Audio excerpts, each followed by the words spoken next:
Hi everyone, welcome back to fun and learn with Aman. आज की video में हम सीखने वाले हैं latent heat and types of latent heat. चलिए स्टार्ट करते हैं बिना लेट किए फटाफट। लेटेंट हीट बेटा इसे एक और नाम से जानते हैं आप, जिसे कहते हैं hidden heat. Latent means hidden, जो छिपी हुई हीट होती है उसे हम लेटेंट हीट बोलते हैं। डिफिनेशन के माध्यम से समझते हैं।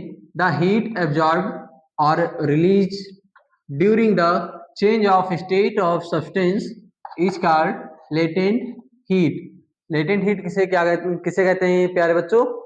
जब किसी सब्सटेंस की स्टेट चेंज करते हैं आप, उस समय जो हीट रिक्वायर्ड होती है या फिर रिलीज होती है, ठीक है, उस हीट को आप क्या बोलते हैं? Latent heat.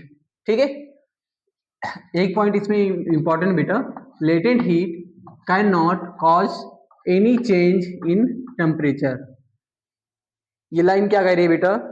लेटेंट हीट के थ्रू टेम्परेचर में कोई किसी भी प्रकार का कोई भी चेंज नहीं होता है।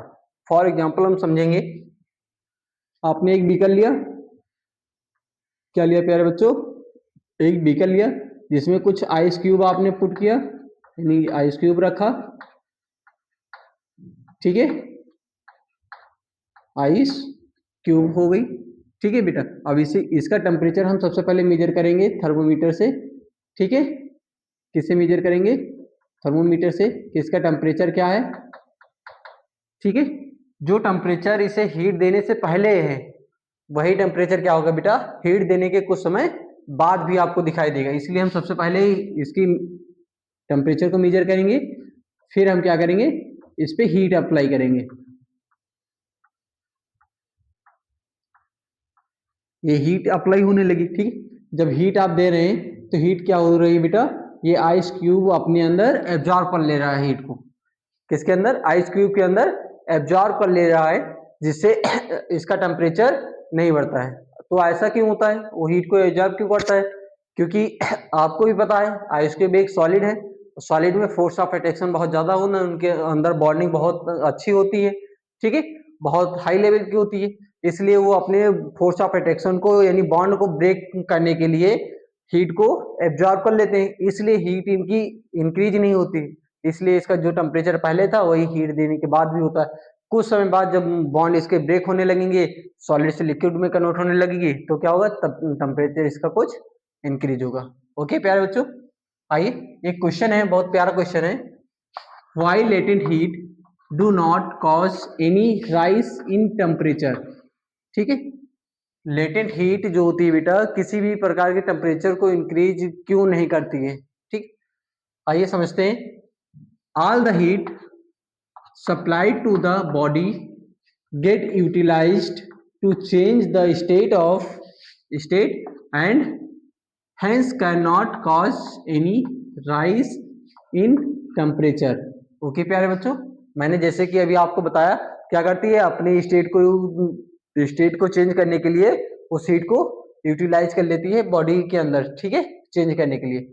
ओके, नेक्स्ट हेडिंग है बेटा टाइप्स ऑफ लेटेंट हीट। क्या पढ़ने वाले हैं हम? Types of latent heat. Latent heat two types की होती है बेटा। फर्स्ट होता है latent heat of fusion, second होता है आपका लेटेंट हीट ऑफ वेपोराइजेशन। ठीक है, आइए समझते हैं फटाफट। फर्स्ट क्या है? Latent heat of fusion. इसमें कुछ नहीं होता, बहुत ही सिंपल सी डिफिनेशन है बेटा, ध्यान से सुनिएगा। Heat required to change the state of 1 kg of solid completely into liquid is called latent heat of fusion। ठीक है, इसमें इस प्रोसेस में क्या होता है बेटा? कोई 1 kg सॉलिड हम लेते हैं, जैसे आइस क्यूब ही ले लो, 1 kg सॉलिड के फॉर्म में हमने लिया, उसे टोटली 1 kg को आप लिक्विड में कन्वर्ट कर रहे हैं। टोटली को, टोटल 1 kg जो है आपको, उसको टोटल आप क्या करें? लिक्विड में कन्वर्ट कर दें। उस प्रोसेस की क्या कहते हैं बेटा? Latent heat of fusion. ठीक है, सेकेंड आपका है लेटेंट हीट ऑफ वेपोराइजेशन।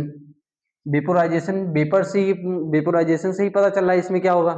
ठीक है, किसी भी लिक्विड को आप क्या करेंगे? वेपर के फॉर्म में कन्वर्ट करेंगे, लेकिन इसमें एक स्पेसिफिक अमाउंट होता है। ठीक है, वो फिक्स रहता है आपका। Heat required to change 1 kg of liquid completely into gas is called latent heat of vaporisation. इसमें क्या करते हैं बेटा, 1 kg लिक्विड को हम कंप्लीटली किस में कन्वर्ट करते हैं, वेपर में, यानी कि गैसेस फॉर्म में। ठीक है, इस प्रोसेस को हम क्या कहते हैं, लेटेंट हीट ऑफ वेपोराइजेशन। ऐसी ही कई सारी वीडियो देखने के लिए या फिर नई ट्रिक सीखने के लिए आप मेरे चैनल को सब्सक्राइब करिए, और हर दिन आपको एक नए अंदाज में एक नई वीडियो के साथ आपसे मिलते रहेंगे। ओके प्यारे बच्चों, थैंक यू।